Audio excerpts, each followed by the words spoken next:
Hi, Peacock and Paisley people. This is Heather Kate, spiritual coach for the creative soul and also for people who are leaving narcissistic relationships, whether those are work or personal.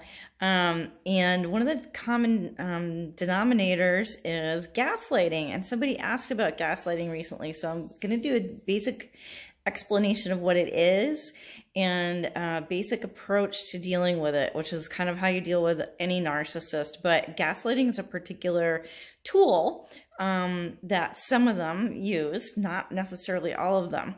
And I happen to be sitting in front of this cute painting, and sorry for the bad angles, but there's some gaslights. You may ask what the heck that has to do with anything. Good question. The term gaslighting came from a really classic old black and white film, and it was about a man who wanted to take control over his wife, so he drove her crazy by turning the lights up and down. Back in the day, people actually had kind of like gas candles instead of light bulbs in their homes.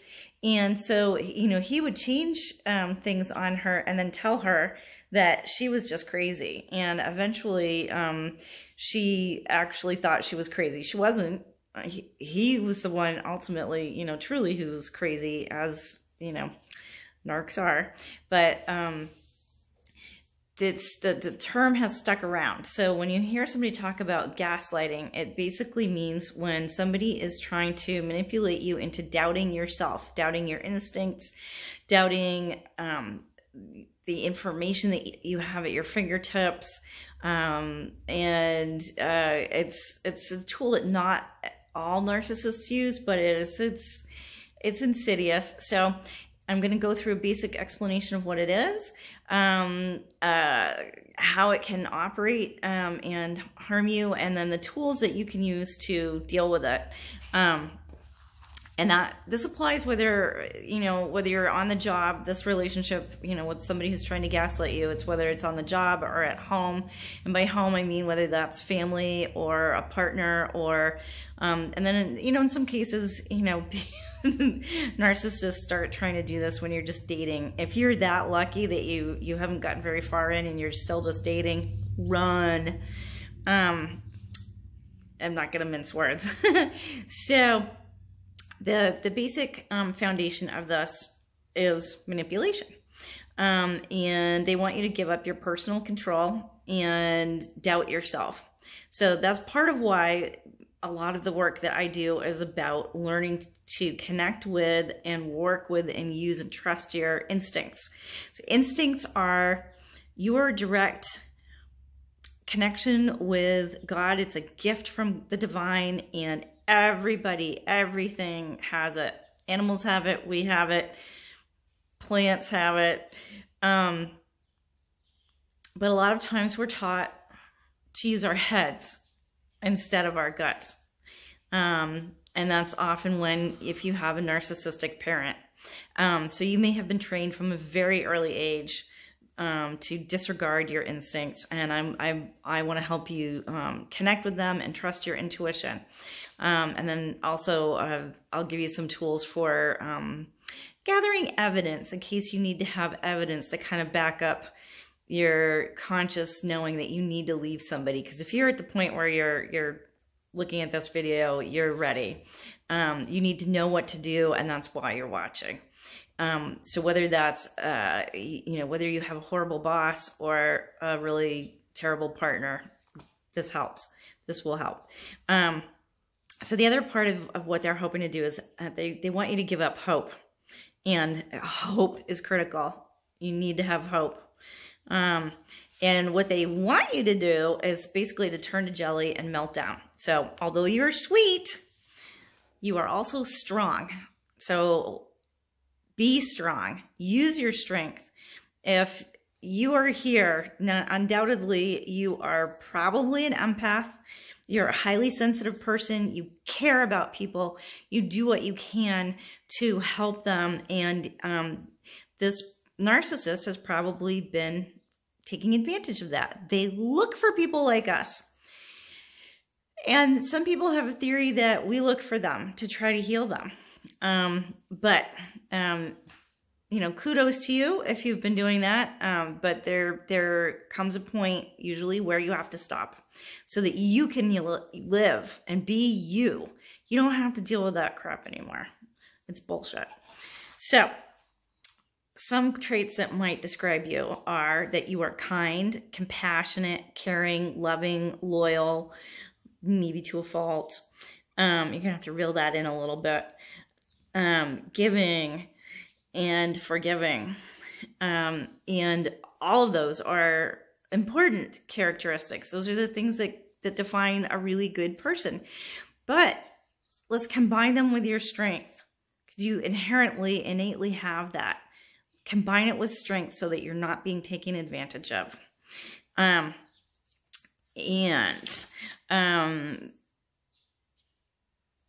So when you combine all of that goodness that's inherently you with your strength, which is also inherently you, people find that they can pull this strength out of them from nowhere when there's an emergency.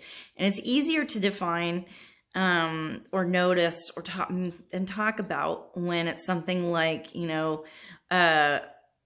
a small woman, her husband's working on a car and the jack goes out and it falls on her and she picks it up to save him. Or, a parent doing something, also heroic to save their children, which isn't normally humanly possible, but they find this innerness, the strength. And it's also in connection with, your angels, your spiritual helpers, the divine. And I don't care what your religion is, as long as you're a good person, what you're trying to do is we're all trying to be in relationship with the same divine, the one, which is also many, all in one thing. Trust yourself, trust your instincts, because at some point, so you are a strong person. And you're a good person, and that combination is both attractive from a narcissist point of view and also truly, truly frightening. So a narcissist's mission in life is to destroy the goodness and to suck the strength right out of you. They live off of other people's energy. So what you want to do is protect yourself and value yourself. And what you need to do is to stay focused on yourself, whether you have been taught not to do that from childhood, particularly if you have a narcissistic parent, or for whatever reason, if you're not already doing that, which if you're being gaslit, that means that the narcissist is aware that that's an issue for you. So stay focused on yourself. How do you do this? If you don't like yourself very much, then it may be even more difficult, but we're going to fix that. We're going to make it so that you're able to see, feel, and find those things that you really love about yourself again, even if they've been repressed your whole life, and really enjoy them. You need to enjoy yourself. So know yourself. So the first step in disengaging from any kind of gaslighting is to know yourself. So who are you? What are your values? What's important to you? Where's the line drawn in the sand for you? Where's the black and white edge? There may be some gray that you may have started out feeling maybe there was some gray going on and you thought it would get better with time, or this person was going to make some changes of whatever sort. And then you've been starting to realize, and now you've come to the point where you realize this is no longer acceptable. That's a line in the sand inside you.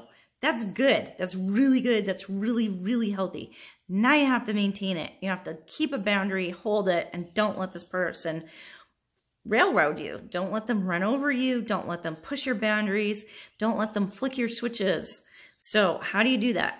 You know yourself. What's right and what's wrong to you, what's important to you. What is it that brings you joy? And then you have got to go do that. They're going to hate that and they're going to try to prevent it. Unbelievable the lengths they'll go to. But you've got to stick to it and prevent them from preventing you enjoying your life. You need to appreciate yourself. You may not be getting told that you're great at your job, that you're great at being a good person, that you're a great partner. You are probably, and the narcissist has probably been telling you that you're horrible. And if you are going through anything where somebody's actually calling you some of what are red flag terms, now this is particularly for women here, but if somebody calls you cunt, bitch, whore, anything that puts you down, you need to be getting ready to leave. And you need to do it in a way that is quiet, that the narcissist is not aware of, and you need to just get out of that relationship. Why are those red flag words important? Why are they called red flag words? Because in abuse patterns, and with narcissists, and that's why you probably know that you're involved, work or personal, with a narcissist. They have an unbelievable playbook. It's like they none of them know each other necessarily, but it's the same all around the world, and they do the same things.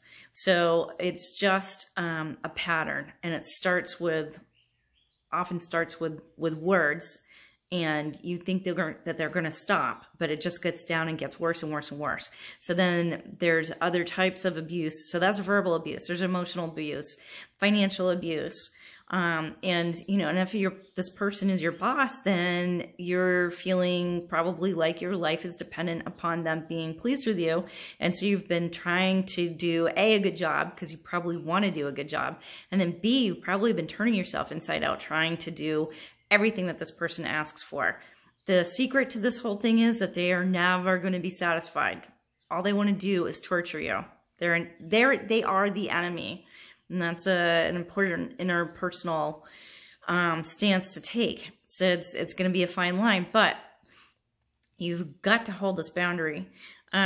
So I appreciate yourself. Don't allow somebody to treat you like that. But also, if you are in a relationship with a dangerous narcissist, you need to be sure that they don't understand that you are done, because they will do all sorts of things to rope you back in.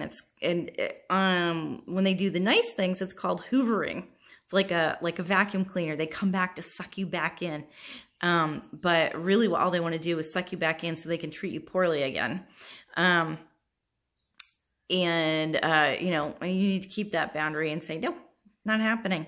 But the other thing that happens is the most dangerous time in a personal relationship, usually for a woman, but for somebody leaving an abusive relationship, is when you leave. And then for about a year after that, and then especially on anniversaries, like the anniversary of you leaving, or your wedding anniversary, or any of that, abusers tend to freak out on anniversaries. They may not even realize it's the anniversary. These things happen subconsciously sometimes, but it's important to know. So, as much as you can, without tipping your hat, without letting the narcissist know, what you're doing, what you're planning, you want to start doing things that fill you with joy. So outside of work, that's great. That's much easier to do. When you're in a relationship, that can be pretty tricky, but try to do it. Try to fill your inner spirit with joy. Don't flaunt it. Don't show it off, and don't confront the narcissist. You're going to get nowhere. In fact, you may know that they're a narcissist because normal confrontation and conversation and discussion and attempts to work things out, for instance, you say to the narcissist, you've done something that hurts me or bothers me or messed up my life, or, whatever it is. And somehow they turn it back to being your fault, or it just never gets resolved in a normal, healthy way. That's your sign. That's one of your many signs that this is a narcissist and you need to just get out of this relationship. So, checking my list here. So the key to that, you want to fill your inner joy bucket, in a sense, and you want to reward yourself for being you, for living. Give living your life and living you, make that your reward. So you need to be enjoying life. And I understand that it may not work super well until you're out of the relationship, but try to do those little things and try to always know that you are valuable and you are worth it.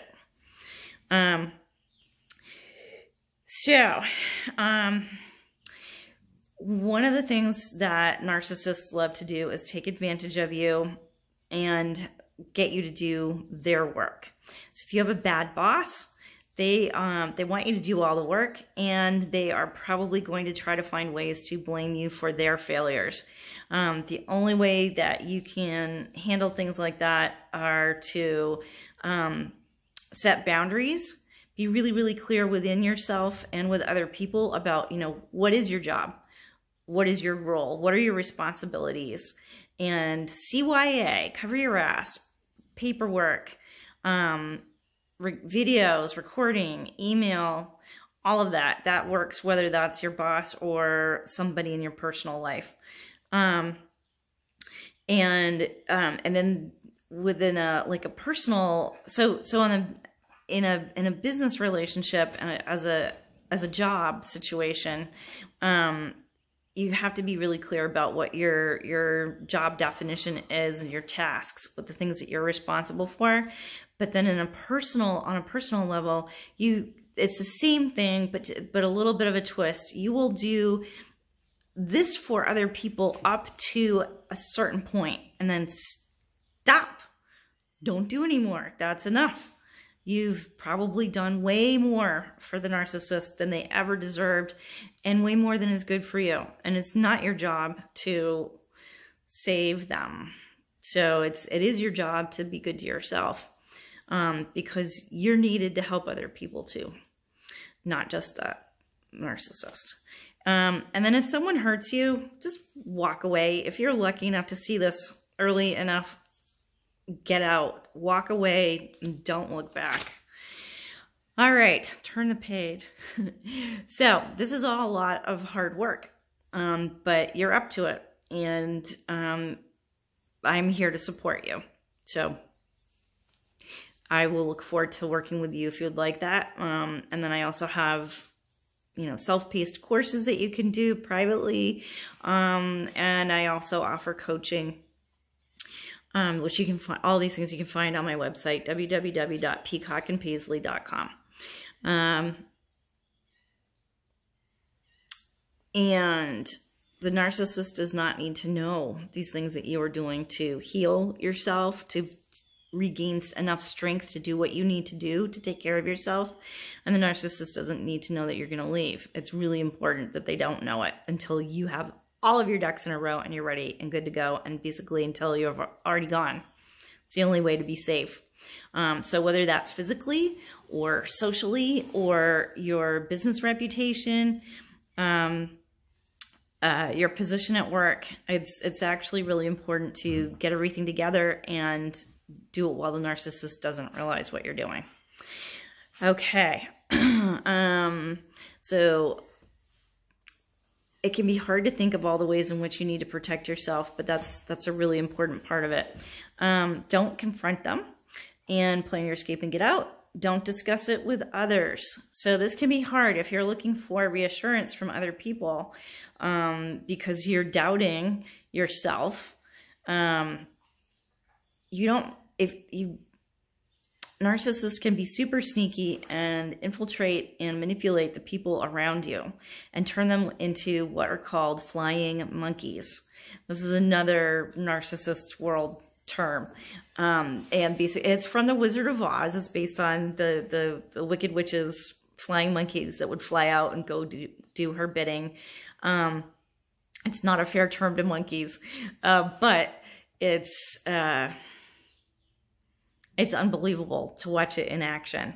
And the longer that a narcissist has been in a job or, in a certain community of whether that's a, church or a city or a business, any particular community that a narcissist has been in for a while, they have probably got everything worked out so that the people around them think that they're a great person and will do things for them. So some of these, and they may have manipulation control over those flying monkeys, and the flying monkeys get something strong out of that relationship with the narc.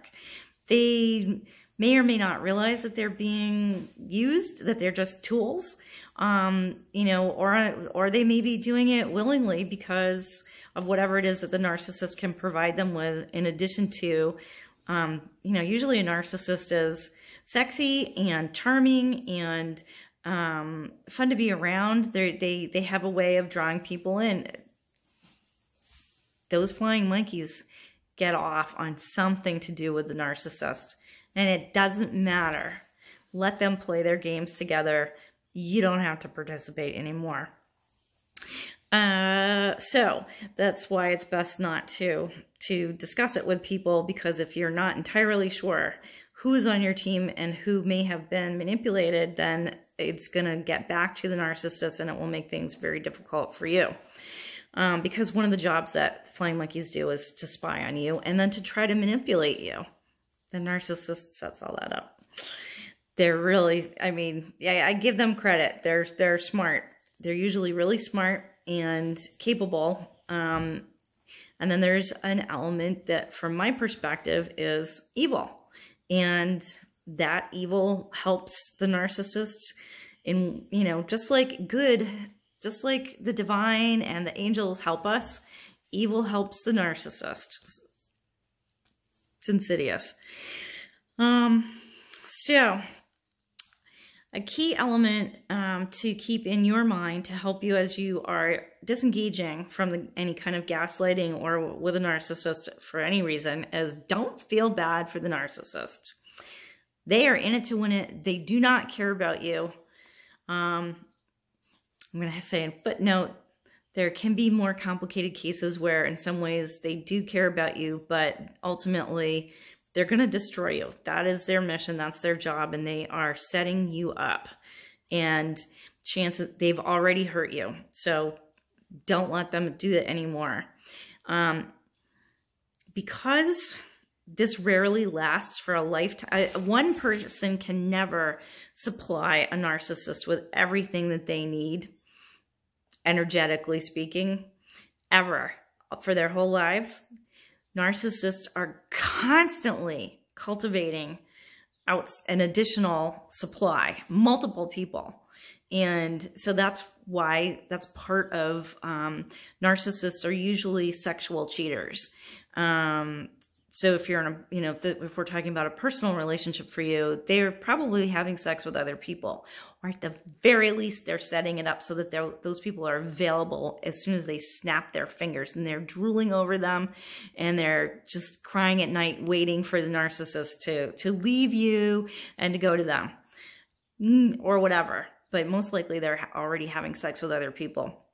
But they also line up flying monkeys. So they've got various levels of flying monkeys. You know, they've got their top tier, the A-class monkeys, and then they've got their mediums, and they've got those other people that they're sort of working on. They're always thinking about what other person might be handy. And they think about things in terms of exchange. And it's hard for the narcissist to actually think that you might love them because you just love them. So don't waste your time, love, or energy there. Get ready and just move on. Let's see. So the sad part of all of that is that one way or the other, you're going to have to move on. So with work, that can be, so work and personal, there's usually financial abuse involved.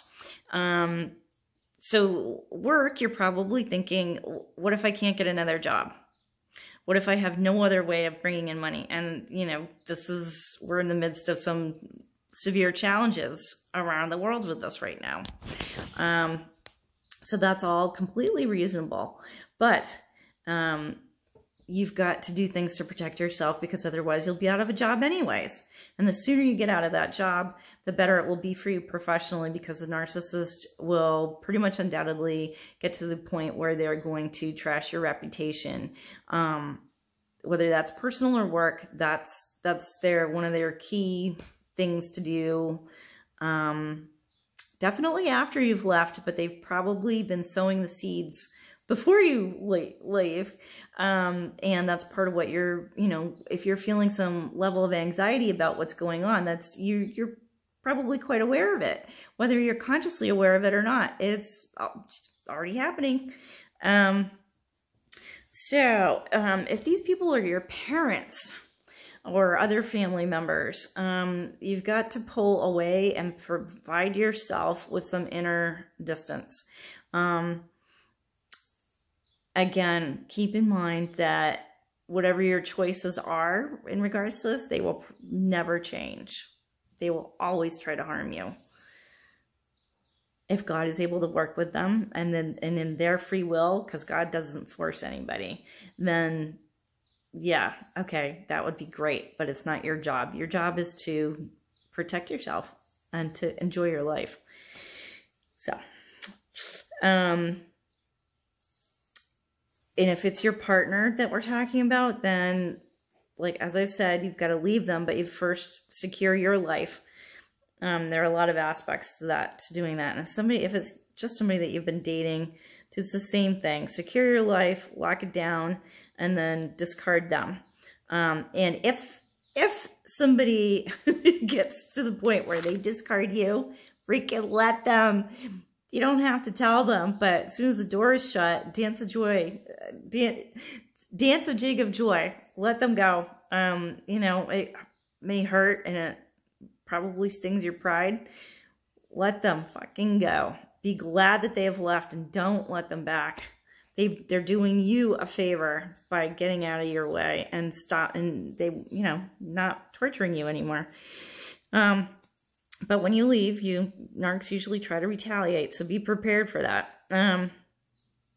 So I have some questions for you that I want you to ask yourself, and and you're absolutely welcome to either private message me or, if you're able to or want to, put them in the comments below. Your questions may be able to help somebody else too. And I will do my very best to answer all of them. So questions for you are, how long has this narcissist been in this community that the two of you are in together? How deep are their roots there? How much of their life will be destroyed if the truth about them comes out? And ultimately this question is, how much do they have to lose? And that will give you some information about how dangerous they might become, and the lengths to which they'll go to protect themselves from their own perspective and destroy you. Second category topic, how long have the two of you been together? Whether that's you working for them or being in a personal relationship. How much reach, access, and believability do they have? How much reach do they have within your life, within your finances, within your job, within the company? How badly can they hurt you? In what ways can they hurt you? And how believable are they? And how much how much have the people around you that are closest to you other than the narcissist been affected by the narcissist? Narcissists love to distance you from personal relationships where people are supportive of you. And in fact, it's sort of a vetting process early on in a relationship with a narcissist. They'll check and see if you have strong, loving, supportive relationships, they probably won't get serious with you, because they know that those people that love you will back you up, support you, and try to pull you out. They won't let you fall into a bunch of horrible treatment. They won't let you be abused by somebody else. And a narcissist is efficient, and they don't want to waste their time or their energy playing with a group of people that they're not going to win against. So So the influencers in your life, friends and family that really do love you and want good things for you. So theoretically, you have these. It's very possible that you don't, and that's why you ended up in a relationship with somebody that's horrible. Are those influencers in your favor or in favor of the narcissist? And that could be your boss's boss. Is that person going to believe you or the narcissist, and what's in their best interest? What is in the manager's best interest, as opposed to, you know, your boss or you? You have to get almost cold-hearted. You have to remove your you can't be swamped and tangled up in the emotions of all this stuff. Try to be very calculating yourself. Still be a good person, but understand that you have to look at this in a calculating way so that you can protect yourself. So, topic of sadness. If someone is a priest or a pastor to you, you're going to have to be really extra strong. Male clergy usually are not the supportive people that they should be to you, to women. They usually try to maintain the status quo. They usually try to talk you into staying in a relationship that's abusive. And yep, that's a broad generalization. But usually those, you'll know it, you'll feel it. They'll let, if you are having pastoral counseling with them, they'll let the abuser be completely ridiculous, and you'll walk out of counseling sessions feeling worse than when you walked in. That's one way you'll know that that person is not really there for you, that the priest or the pastor is not there for you. You've got to go against so many things possibly, but you can do it. You can do it. All right. So sometimes the narcissist will try to turn your own children against you. This can be extremely difficult and devastating, especially if you have stayed with a narcissist for the sake of the children, because, you know, a broken home would be terrible for the children. It's another good reason to leave as soon as you figure out what's going on, and as soon as you can possibly put all of the pieces together, because narcissism is bad for the children as well as for you, and it can destroy your lifetime relationship with them. Leaving will not destroy them, and it will not destroy your relationship with them, but staying, there's a high likelihood that it will. And your friends.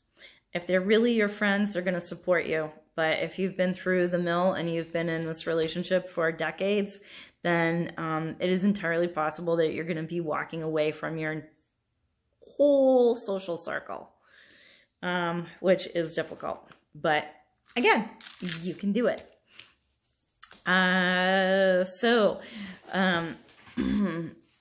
Next category is how much damage has the narcissist done to your reputation, whether you're aware of it or not.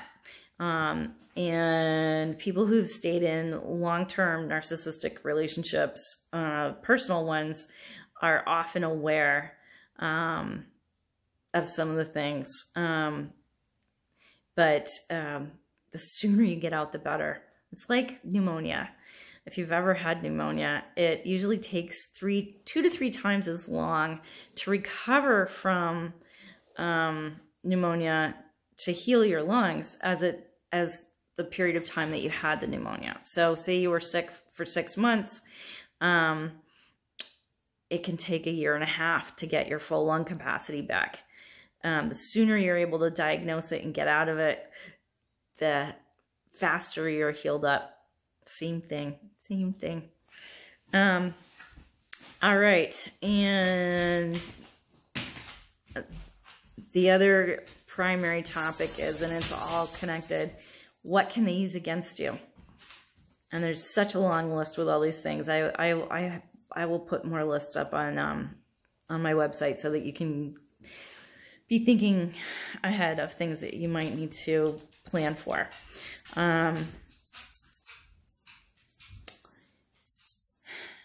So when I was putting together the notes for this, what I was thinking about in terms of that was, finances, vehicle, home, things like that. But physically, I hope that you're not in a dangerous enough situation to need to know some of these things. But if you are, stay away from the bathroom, because there are really hard objects that they can whack your head against. Try to stay out of the kitchen. It's the same thing with other aspects of your life. You have to look at things a little bit differently. And so your strategy, look at the resources that you have. What resources do you have? What do you have for money? What do you have for credit cards, cell phones? What are all, and if you're thinking about work relationships, then, who do you have as an ally that you're pretty sure you can trust?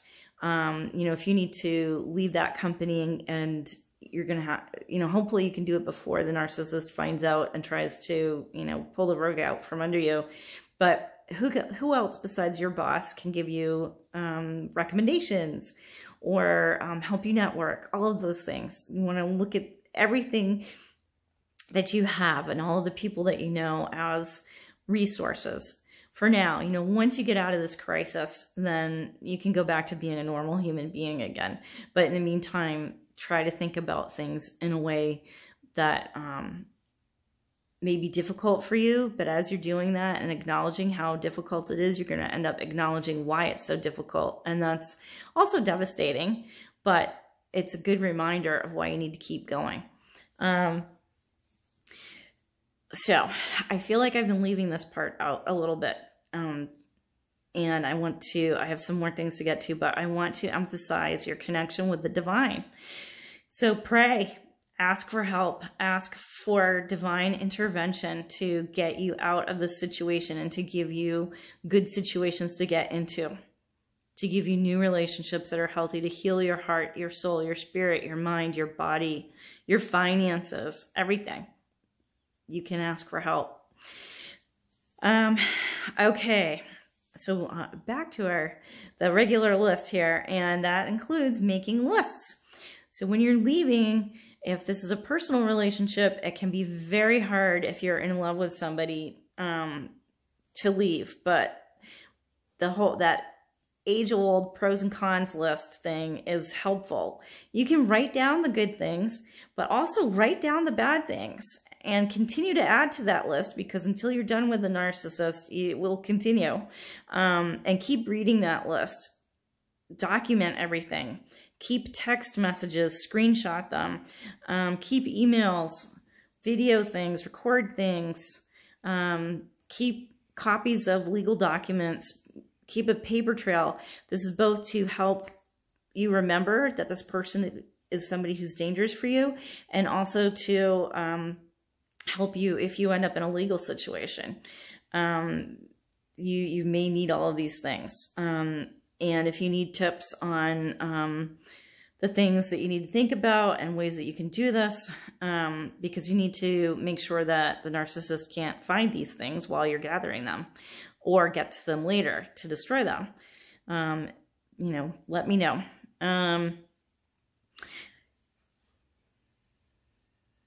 So one of the things that narcissists in personal relationships do frequently is use cyber tools to track their prey, which is you. So they might be using, for instance, like the GPS in your car. They may have a tracking device on your vehicle, or they may have the same kinds of things in your phone, on your computer. There are ways to find out if those are there and get rid of them. And if you're in a bad enough situation, you may want to use those types of tools yourself. Keep track of where they are. So for two reasons. One is so that if you're in love with this person, you can give yourself permission to see the evidence that they're cheating on you. And if that bothers you, then you can keep saying, okay, there's evidence, there's evidence, there's evidence. It's not just that I feel bad. It's true. And then the other thing is to know where they are, so that if you are doing things that you need to do to take care of yourself and to get out, then you can do it while they're gone. Just be really careful. Things can backfire too. So always the divine protection and help. Let's see. So the other thing that narcissists do intentionally is irritate you, piss you off, push your buttons, flip your switch. They want you to get off of your centeredness. They want you to lose your cool, but it's crucial that you keep your cool and kind of face the storm and stay in the eye of the storm at the same time, and let them blow and bluster all around you and try to upset you, but don't get upset. You can get upset later. I have a technique that I teach called like let the angel hold the bag, and put your there's a video that I'll link to that you can use that technique and basically put all of the upset emotions and things that you can't handle right now because you are in the midst of this disaster. Put it in the bag, let the angel take care of it. And then you'll deal with it later. So it's not like you're repressing your emotions. Your emotions are really valuable and they're very important. But sometimes when you're in a disaster, you have to take care of those later. So keep your cool and trust your instincts. This keeps you safe both physically and legally, because some narcissists use confrontation where you blow up. You know, I mean, it can be completely justified, but if there isn't some sort of evidence, you know, that can, you know, say for sure, you know, that it wasn't your fault, that you did something in response to them, they could actually get you legally in trouble. So keep your cool. Also, it's one of the best ways to piss them off. They can't figure it out. And they really, you know, if they've worked themselves up into that tizzy, they really want you to go and they want to set you off. And if they don't know what to do with it. So it disempowers them. Really good. All right. So keep in mind, please remember always that this person is your enemy. No matter how much you love them, no matter how much you think you need them. You know, if this is your living, whatever the situation is, remember that they are your enemy, and that although you will do your very best to treat them with compassion, and the most important thing is you right now. Take care of yourself, compassion for you, justice for you. God will take care of your reputation, will take care of getting you out of a situation you couldn't possibly get yourself out of, but you've got to do the things that you need to do. Part